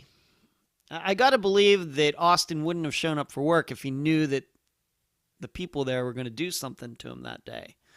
So something happened once he got there. And I guess I'm hoping before this is all over, we will know more than we do right now and more than what I know right now. I'm hoping we do get those details about what happened there, and I'm hoping the police can tell Susan. Maybe they went in and checked the house, and they did some forensic examinations there, and they were maybe able to determine whether it was a stabbing, a shooting, whatever it was. Don't know. I will be doing an in memoriam episode for Austin Pivo, maybe next week, maybe the week after. Being that his remains have been found, they've been identified, and the people who are responsible for his disappearance are in custody. I don't know how a trial is going to go, but that satisfies the criteria at Unfound for an in memoriam to be done. So I will be doing that within the next few weeks. Not, of course, the outcome that anybody wanted. We wanted Austin to still be alive somewhere, and I've expressed my condolences to Susan from both myself, my assistants, and all of you. I think, though, despite I think some people being suspicious of Austin's boss and maybe the coworker that was there, I still have to think that this is once again a little bit of a surprising result to this disappearance. So it's very sad. It's very sad. And I hope to continue to talk to Susan as a trial happens and whatever else goes on. Next update, Christine Hamilton. I just want to assure all of you that I've mentioned her disappearance, of course, before in a previous update. Sometime last year, Troy Lynn Proctor, who was a woman who knew Christine, had contacted me, said she wanted to talk to me. And ever since then, maybe once a week, not once a week, no, maybe once a month, I have tried to contact her, and she has yet to get back to me since then. I don't know what made her contact me in the first place, find me on Facebook and send me a message. I still have that message. And I surely have no idea why, once I replied to her, she never got back to me. So I don't know. I have kept Christine's mother apprised of what's gone on. But since I tried to contact Troy Lynn back sometime last year, there has been no communication between me and her. I don't even know if she has anything meaningful to say, but she was the one who found me and says she was ready to talk, and then nothing happened. I've even gone to the point of posting something on her page on Facebook telling her that, are we ready to talk, or what are we going to do? And she hasn't even responded to that. So I'm not sure what to make of it. I suppose some people are going to think, well, she was going to say something, and then she got fearful. I just don't know. I don't know her. I guess it's possible it's possible that could be a possibility. or she's just a flake, or she has other issues. Maybe she's in jail. I don't know. But I'm making an effort to get back in contact with her after she contacted me. No luck so far. Next update, Jonathan Estes. To my knowledge, his wife Cindy still has not been charged. I know that they were supposed to go to trial regarding the alleged theft of the bobcat that Jonathan's father owned. If you'll remember, going back to his disappearance, shortly after he disappeared, the bobcat disappeared, and after the episode came out, they were able to track down this bobcat, which is a kind of machine that's used for digging and leveling and things like that. Kind of, with like a scoop on the front. Look at me, I'm not in that industry, but they did find it, and not sure if it has anything to do with the disappearance, but she was charged with theft or something like that, and there was supposed to be a trial in November. It didn't happen. And I tried to reach Melissa. She has not gotten back to me by the time that I started recording this. And I tried to Google and see if the case had been resolved, they were going back to court for Cindy. Could not find anything. So I'm not sure what is going on there. I don't know. However, I will say that there was something that I read somewhere, and I can't remember where, but something about, if you remember going back to Jonathan's disappearance, that he was at home, he was on the phone with his friend who I talked to for the episode. I actually interviewed Melissa, his sister, but I also talked to this friend who I just took notes and told you what he had to say after the interview with Melissa, that the thought was that, or the belief was that Jonathan was at home. He was on the phone with his friend. He said there was cops out there and he was going to go see what's going on. Then he went outside of his house, allegedly, and disappeared. And so a lot of attention was brought toward the police department and one guy in particular. But now I read somewhere that Jonathan might have been seen at a truck stop after that.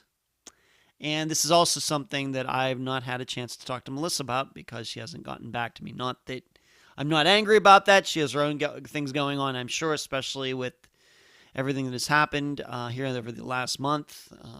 I know that she is a mother. Maybe her kids are at home and homeschooling, and who knows what situation she is in. But I've not had a chance to talk to her either about Cindy and the resolution to the charges against her, and I've not had a chance to talk to Melissa about this story out there that I forget where I saw it, that Jonathan was allegedly seen at a truck stop before he disappeared. And so him being at home was not the last place that he was.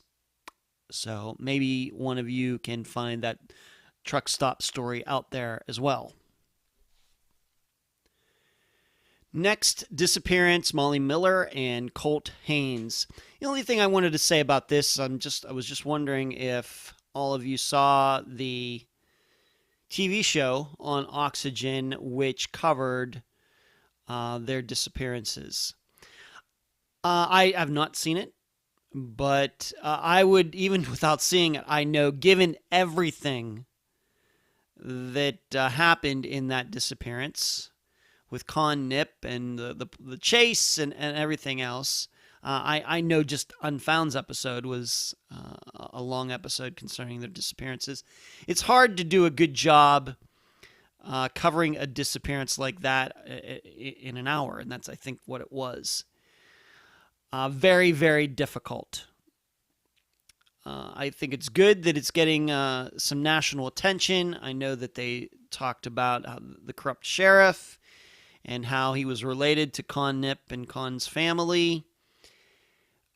That may have played a part in the disappearance. I really don't know. They did. I also understand in reading about it, they talked about one thing in particular that we did not cover on the way I remember it regarding the disappearance. And this was a 911 call that one of Khan's friends made by mistake that night or the next day. I don't believe we talked about that. The reason we didn't, I remember Paula and I talking about it, but just didn't know what to make of it. It seemed more like a rumor of some type, just one of those things somebody throws out there conveniently. But they talked about it during the episode, and obviously, it hasn't led anywhere. I think that information has been out there for a while. The 911 call information has not led to any new leads, and Con Nip, he may be in jail, but it's for something else, or he may be out there a free man. I don't know right now. Just a stumper of a stumper of a stumper of a disappearance. That's one of those ones where you got to believe that Khan and some of those other people connected to him are not telling the truth. I think we all know that. But I have to tell you that there's a part of me that wonders whether Molly and Colt were telling the whole truth that night as well. Colt saying that he broke his ankle and he was in a creek. I have to admit, there's a part of me that wonders if that side of the story is true. I'm not saying that they weren't murdered, as most people believe they were. Just so many weird things, weird stories that have come out of that disappearance that I'm inclined to believe some of it is not true on both sides. And I'm not sure that the Oxygen TV show got that deep into it. I understand they did kind of they tried to interview the sheriff, kind of just show up and try to interview him. It's not a technique that I would ever use personally. Just kind of pull up to somebody with a camera. Hey, talk to us, talk to us, talk to us. Or talk to me, talk to me, talk to me. Rarely does that go well. It makes great TV, though. Just hard to see right now how those disappearances are going to get solved. It would seem to me there's been a lot of pressure. That case has gotten a lot of attention on the people who are most likely responsible for the disappearances, but they've not broken yet. And I think as time goes on, it'll be harder and harder to break them, whether Khan or whoever else. So you just get the feeling that it's one of those disappearances that even though there's a lot of reason to believe what happened and who did it, that it may not get solved for a while. Next disappearance, Kamisha Hollis. The only update is that there's still been no trial yet. Marvin Young was taken into custody even before we did the episode, but he's still not been brought to trial. I just, at this point, have no idea what is going on there. If you'll remember, Kamisha disappeared, and Marvin had her car and was found walking away from it. He was found on video parking it somewhere. And if you will remember, maybe this will jog your memory, is that they had made charges against Marvin before we ever covered her disappearance. And at the time, I was like, whoa, I sure hope they have more than that.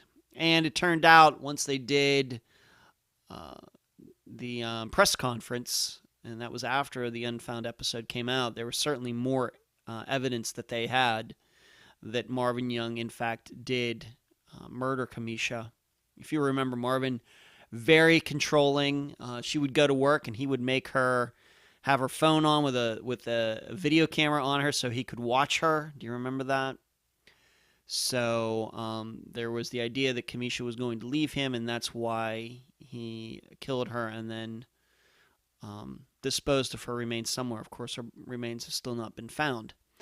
But he is still in custody. I'm guessing there's going to be a trial, or maybe he'll plead guilty. But so far, he's still in jail, and I don't know what the progress is. I now come to the cases that were covered after the last update episode. So these would be disappearances that we covered from the beginning of January till April 22nd, 2020. The first one I want to talk about is Lisa Shuttleworth. Maybe 2 months ago, Lisa's was the first episode for 2020, first Friday of this year. And so I'm guessing maybe sometime in late February, early March, a guy emailed me saying that he lived in the area and he had an uncle that he believed might have been responsible for Lisa's disappearance. And so I passed along that information to Ryan, her son, who was the interview for that episode, and kind of had a back and forth with this guy. I'm not sure what to make of it. He said that the guy was suspicious of his uncle because he thought it was around the area where Lisa disappeared, and then he went away for a while, and then he came back, and I'm really not sure what to make of it. It didn't sound, and this was not, to my knowledge, this was not a guy that we talked about during the episode with myself and Ryan. Whether it was, remember, we talked about his father possibly being a suspect. We talked about this other guy who was allowing Lisa to drive his Lincoln car, and talked about a neighbor. Remember, Ryan showed up there and went across the street and hung out at the neighbors. Then this older guy showed up and gave him a ride.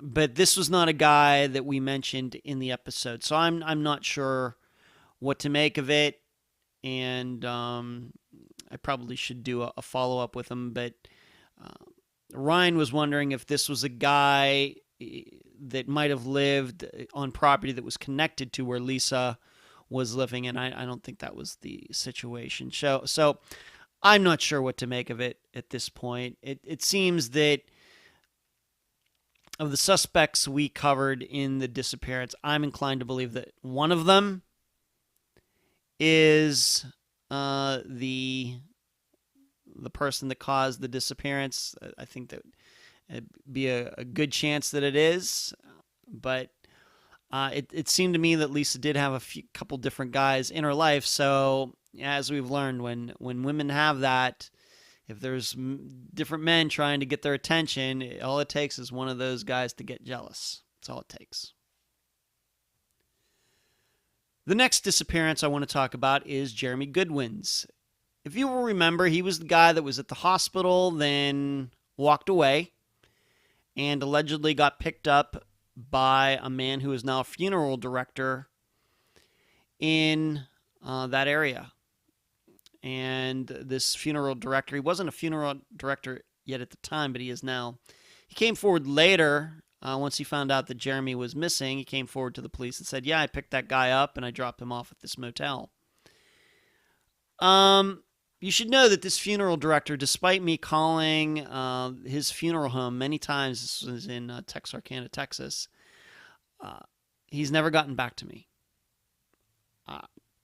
Why that is, I don't know, but I'm just stating it as a fact. Maybe, hey, it wouldn't be the first time I've called somebody, and even though I tell them my credentials and tell them to go to the website, and you can check it Unfound out here and Unfound out there, that the person blows me off, even though I think that the credentials speak for themselves.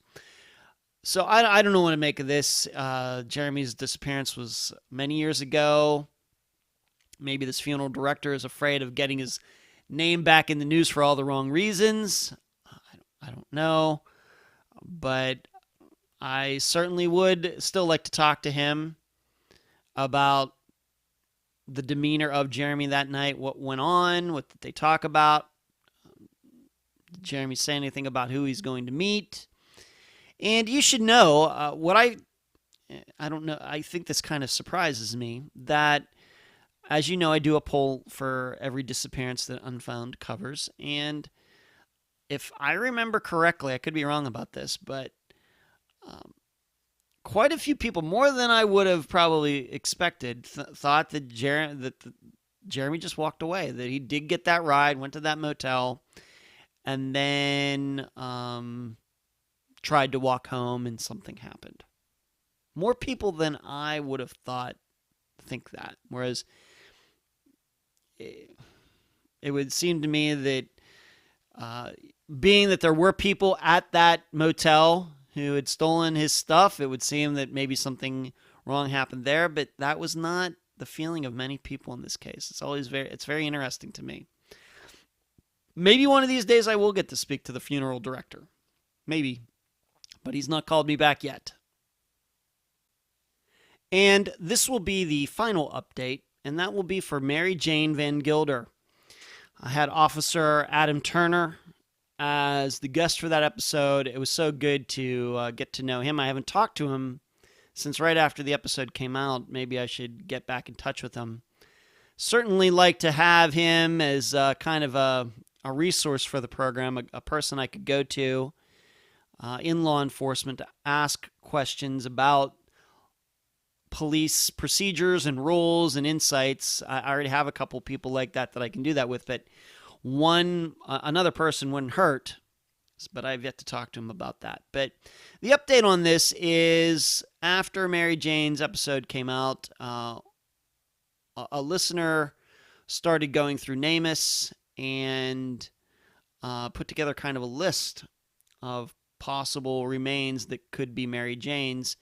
And already some of them have been ruled out. The other ones have not been ruled out. But this woman has been in contact with Adam Turner. And this is the kind of engagement that we want from the listeners at Unfound. We want you to not just listen to it and then go on with your day. We want you to ponder the questions and then think about getting involved somehow. What is something that is missing in this disappearance that maybe I can figure out? How can I do something that no one else is doing right now? That's what we're trying to do, because we're doing it here.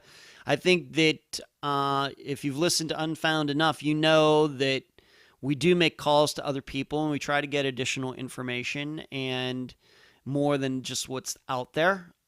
As I was saying earlier in this episode, although there's usually quite a bit of information out there about all of the episodes or all the disappearances that we cover, we try to find more. We try to find we see the structure, the framework of the mystery, but we try to put in some more of those pieces to get a clear picture. And I think that, that can help. We'd like you to try to do the same. And I'm glad that this person took it upon herself to see if there were any remains out there in the United States that could be linked to Mary Jane. And I think not just from this listener, but I think that's going to be an ongoing process.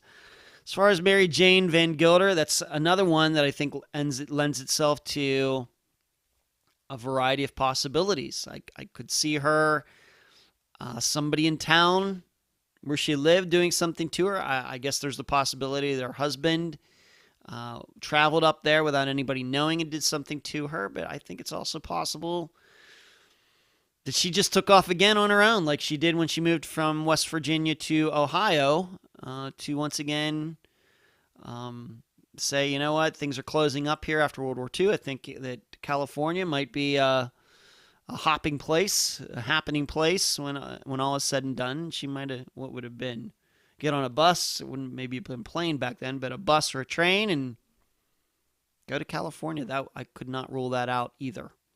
But I'm glad that somebody in the audience is getting involved and looking through remains to see if Mary Jane Van Gilder's remains have been found. I would now appreciate it if you could pause whatever you are doing for an extended moment of silence as I read off all the missing people featured on Unfound up to April 24th, 2020. Suzanne Lyle, Jason Jolkowski, Jesse Foster, Rosemarie Gayhart, Ben Padilla, Kelly Rothwell, Joshua Guimond, Donnie Smatlack, Andrea Bowman, Robin Abrams, Regina Marie Boss, Christopher Hyde, Jeff Nichols, Rebecca Gary, James Walker, Teresa Butler, Charlotte Paulus, Lola Catherine Fry, Eric Franks, Jeff Joseph, Donna Mikolenko, Dave Medot, Kent Monroe, and Omar Shearer, Claudia Wells, Peggy and Patty McDaniel, Shannon Turner, Brandy Wells, Clashendra Hall, Ronnie Russell, Esther Westenbarger, Shane Fell, Ashley Eifert, Brandon Williams, Craig Freer, Pamela Golden, Chip Campbell, Amanda DeGuio, the passengers and crew of Flight 370, April Pitzer, Jennifer Wilkerson, Kent Jacobs, Aaron Gilbert, Tammy Leppert, Crystal Morrison, Chris Turner, Linda K. Carroll, Nikki McCown, Helen Diamond, Laura Bible and Ashley Freeman, Lucinda Hewells, Ashley Kohler, Debbie Lowe, Patrick Beavers, Clinton Nelson, Troy Galloway, Patty Action, Danielle Bell, Evelyn Hartley, Dal Phillips, Tyler Stice, Bill Underhill, Patty Taylor, Aaron Barnard, Jeremy Burt, Brian Sullivan, Nikki Wells, Marina Bolter, Mandy Stokes, Greg Brooks, Rebecca Henderson, Dominique Holly Grisham, Tiffany Daniels, Nicholas Masucci, Donald Irwin, Billy DiSilvestro, Renee Yeargain, Mikkel Biggs, Al Copper, J.R. Mullahan, Jamie Bowen, Travis Robertson, Rosemary Rapp, Kristen Modafferi, Zoe Campos, Sean Ginyard, Thomas Brown, Amanda Fravel, Julie Early, Ellen Sloan, Renee Lamanna, Nico Lisi, Leah Peebles, Melissa Hasley, Kimberly Raymer, Stephen Kocher, Bonnie Joseph, Immaculate Basil, Bobby Campbell, Kimberly Norwood, Alyssa Turney, Bobby Tennyson, Dale Kerstetter, Lacey Buenfil, Peggy McGuire, Jansen Brewer and Daniel Braden, Robert Cox, Lucas Degerness, Stephen Adams, Ashley Summers, Bonnie and Jeremy Degas, Judith Emke, Jessica Hamby, Tim Beauchart, Devin Bond, Juanita Nelson, Desiree Ferris, Angie Arnell, Deborah Asbury, Sean Koski, Mary Lands, Devin Brown Busetta, Shanna Boydo, Travis Murrow, Keith Fetter, Layla Faulkner,